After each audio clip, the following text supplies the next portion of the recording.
a private argument goes live for the whole world to see. Yeah. You see threats, you see a firearm, you see a family just coming apart at the seams. All in real time. And the cameras are rolling, the audience was watching on a holiday morning, and just like that, a celebrity's multi-million-dollar life and his freedom is hanging by a thread. But the real twist, the thing that makes this so complex, is that this meltdown is directly tied to a quiet corporate contract dispute over a supposed $6 million settlement. This isn't just a breakdown. No, not at all. It's a public record of alleged criminal behavior that creates this waterfall of legal problems. Welcome to StarScope Report. Join Jordan and Jamie as they uncover Hollywood drama, music industry shakeups, and viral influencer scandals. From red carpet surprises to social media controversies, we dive deep into the stories behind the fan. Today, we're tracing the entire legal, financial, and domestic perfect storm that's just swallowing up R&B artist and entrepreneur William Ray Norwood Jr. Better known as Ray J. Right, Ray J. So what we're really trying to do here is understand how all these crises, from an alleged felony broadcast on Twitch to a $1 million countersuit, how they all lock together. Exactly. It creates this compounding, almost inescapable vulnerability. It's a masterclass in celebrity exposure, and you really have to see all the pieces to get the whole picture. Okay, so let's unpack this mess. Let's do it. The first and maybe the most shocking piece of this is the headline that just blew up Thanksgiving Day 2025. Ray J was arrested on suspicion of a felony charge, and the evidence was all streamed live, raw, unedited, on Twitch. And what's so wild is just how fast and how public it all was. So on November 27th, LAPD officers show up to his house in Port Orange at like 3:56 in the morning. 4 in the morning. What was the call for? Assault with a deadly weapon, domestic violence. Wow. That is a heavy, heavy charge. So walk us through what happened. What led to that 911 call? Okay, so the trigger was a huge fight with his estranged wife, Princess Love. And you have to remember, they're already in the process of filing for divorce for the 4th time. The 4th time. So tensions are already sky high. Exactly. And for some reason, Ray J decides to start a live stream. It's a baffling choice. And on the stream, he's clearly distressed, saying it's the worst Thanksgiving and that people are trying to take his kids. And that decision to hit go live basically handed prosecutors all the evidence they could ever need. Pretty much. The absolute worst moment is when he allegedly pulls out a handgun and loads it on camera. No way. Yes. And he reportedly threatens to blow this thing away. Yeah. Then Princess Love appears, and she's holding their 7-year-old daughter, Melody. Oh, my God. She's in tears, accusing him of pointing the gun at her and their child. That footage immediately becomes Exhibit A in, 3 different court cases? At least. And then it gets even worse. A guy who they later identify as Princess Love's cousin's husband tries to step in. And what happens? Ray J's alleged threat is caught crystal clear on the audio. "I'll kill you. Get out of my house before I shoot you right now. I got a gun on me." And you can hear a child crying in the background right before the sirens. Hysterically crying, yeah. So police show up, they secure the scene, find multiple firearms, and they arrest Ray J for making a criminal threat. That's a felony. He posts $50,000 for bail and gets out. But then the story completely flips. This is the part that makes no sense. This is where it gets really murky. Less than a day later, a new report comes out quoting unnamed authorities saying the whole thing was misinterpreted. Misinterpreted. Yeah, that no arrest was made, no charges were pursued, and the bail was somehow not applicable. Wait, how does an incident with clear video of felony threats and a handgun just get misinterpreted and vanish? That doesn't add up. It really doesn't. I mean, it points to the difference between, an officer having probable cause to make an arrest right then and there. Which they clearly did. Right, and what the district attorney needs to actually file charges. The DA has to believe they can prove it beyond a reasonable doubt. And if the victim, Princess Love, decides not to cooperate. Or changes her story. Exactly. Then the DA's case gets a lot weaker, and they might just drop it. So if the DA doesn't file, he's totally in the clear. Oh, absolutely not. No. Yeah. This is where the collateral damage comes in. Because even if the criminal charge goes away, that live stream is now Exhibit A in family court. Right.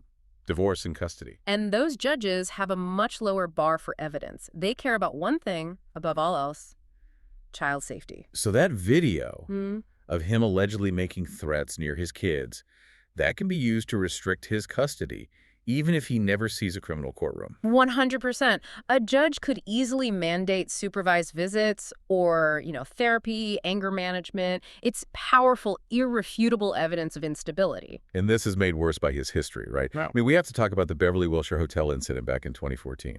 Yes, that context is so important. Back then, he was charged with sexual battery, vandalism, battery on an officer for spitting on him. And what was the outcome of that? He had to go to alcohol therapy and anger management classes. So the fact that this 2025 incident also involves, extreme volatility and a firearm, it kind of suggests those classes didn't really stick. It does more than suggest it. It completely undermines any argument that this was a one-time thing. It shows a pattern, and that's a huge red flag for a family court judge. And that's not even the wildest part. Not even close. If you're loving how all these legal threads are twisting together, make sure you're subscribed to StarScope Report, because this domestic crisis is now tangled up in a massive contract fight with, well, probably the biggest names in reality TV. The whole thing just exploded again in October 2025. That's when Kim Kardashian and Kris Jenner filed a defamation suit against Ray J. Okay, so what was the final straw? What made them sue after all this time? It was his explosive public comments. He went public claiming he was working with prosecutors on a federal Arioko case against them. A Rio case, like organized crime. Yep. He even compared it to the Diddy scandal and said the stuff with the Kardashian Jenners was worse. Whoa. Okay, that's a red line. You can't just throw that around. Exactly. Their lawyer, Alex Spiro, basically said they had no choice but to sue over those false and serious allegations. So Ray J responds with what is basically a legal nuclear bomb. He files a cross-complaint just 2 weeks before the Thanksgiving arrest, and he's claiming they broke a secret $6 million settlement agreement. This is the absolute heart of the financial drama. Ray J is alleging that back in April 2023, they all signed this massive deal. And the purpose of the deal was what? Simple. To permanently silence any and all public discussion about the 2003 sex tape. $6 million. Just for a gag order on the tape. That's a huge number. According to his filing, it mandated that no further mention or public reference to the sex tape is made on the Kardashians' reality show. And that's where he says the breach happened. They talked about it on the show. He alleges that statements were made about the tape in season 3 of the show, which came out in May 2023, just 1 month after they supposedly signed the deal. So what's he asking for? What's the damage? He is seeking $1 million in liquidated damages. Okay, what does that mean exactly? Liquidated damages. It's a specific amount that's written into the contract itself. It's not something a judge decides later. It's like the parties agree ahead of time. If you break this specific rule, you automatically owe $1 million. It's like a preset penalty. Exactly. $1 million penalty button. That's a very specific, very serious claim. Yeah. But how hard is it for him to actually prove this deal even exists? Oh, it's extremely difficult. First, he has to prove the agreement is real and enforceable. Then he has to prove that what was said on the show legally counts as disparagement under the contract's terms. And the other side can just say the contract never existed. Or that it did, but what they said doesn't break the rules. It's a huge uphill battle. But Ray J doesn't stop there in the countersuit. He reopens the whole origin story of the tape. Yeah, he makes some explosive claims. He alleges Kris Jenner basically orchestrated the whole release. What? That Kim filed a bogus lawsuit against Vivid Entertainment just to create buzz and make her look like a victim. And he claims they faked a settlement back then, too. He does. He claims they leaked a story to TMZ about a fake $5 million settlement back in 2007, just to, boost her career. So what was the Kardashians' response to all this? Their lawyer, Alex Spiro, just dismissed it, called the countersuit frivolous and a disjointed, rambling distraction. That sounds like they're ready for a fight. Oh. And later in the show, we'll talk about the shocking twist nobody saw coming. But first, when you zoom out from this Hollywood legal drama and look at Ray J's personal finances, you see even more pressure building up. Right. Just days before that Thanksgiving arrest, he got hit with a totally separate lawsuit from American Express. For nearly $140,000 in credit card debt. Okay, so while maybe that's not, a ruinous amount for a celebrity, it creates another huge problem for him legally. It's a massive vulnerability. It paints a picture of financial instability. And you can be sure the lawyers in his divorce case will use that. How so? They can argue, look, If he can't manage his own credit cards, how can he provide a stable home for his children? It's just more fuel for the fire in family court. It's just Exactly. so many things happening at once. But the most bizarre part of this whole story has to be the situation with him and TMZ. This is just an unbelievable paradox. So in mid-2025, Ray J is named as a key figure, a whistleblower, in a UK High Court case alleging global media racketeering. And TMZ is one of the companies named in that suit. A central one. So he is, for all intents and purposes, a key accuser against TMZ. The same organization that then hired him. Yes. Despite being a hostile witness against them in a huge international lawsuit, TMZ hires him to be a public face for the brand, hosting their After Dark and Brunch bus tours. That cannot be a coincidence. It feels like some kind of strategy. Well, insiders who've analyzed it suggest it's basically a soft bribe or a way to neutralize him. How did that work? How does being an employee hurt his case? By hiring him, by putting him on the payroll, they can attack his credibility. Their lawyers can argue, if you truly believe we were a racketeering organization, why would you take our money? Why would you work for us? It makes him look inconsistent. He's trading his legal leverage for a paycheck. He's trading legal consistency for immediate economic opportunity, yeah. Okay, let me just try to wrap my head around this. Yeah. Ray J is fighting an alleged felony with video evidence, a fourth divorce, and a custody battle. Yep. A contract war over a $6 million deal. Right. Nearly $140,000 in debt. Don't forget that.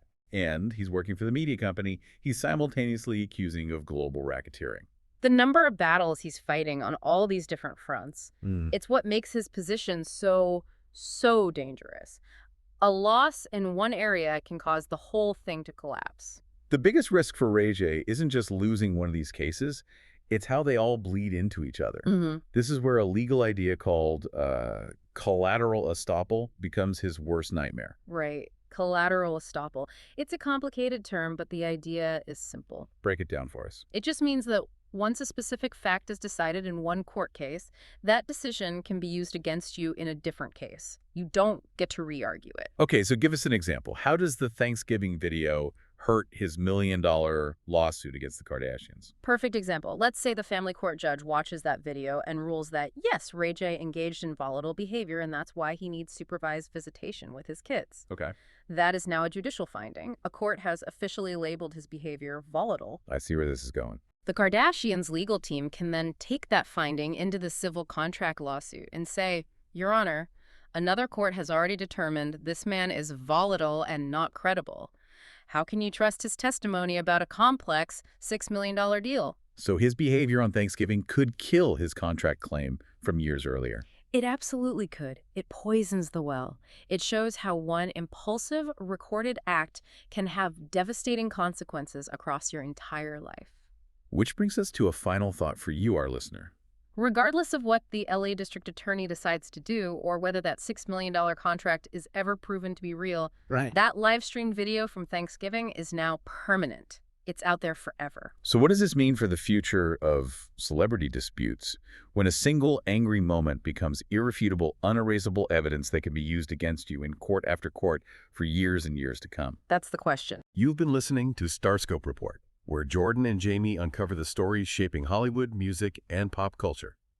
Thanks for tuning in, and don't forget to subscribe for more stories that keep the stars shining.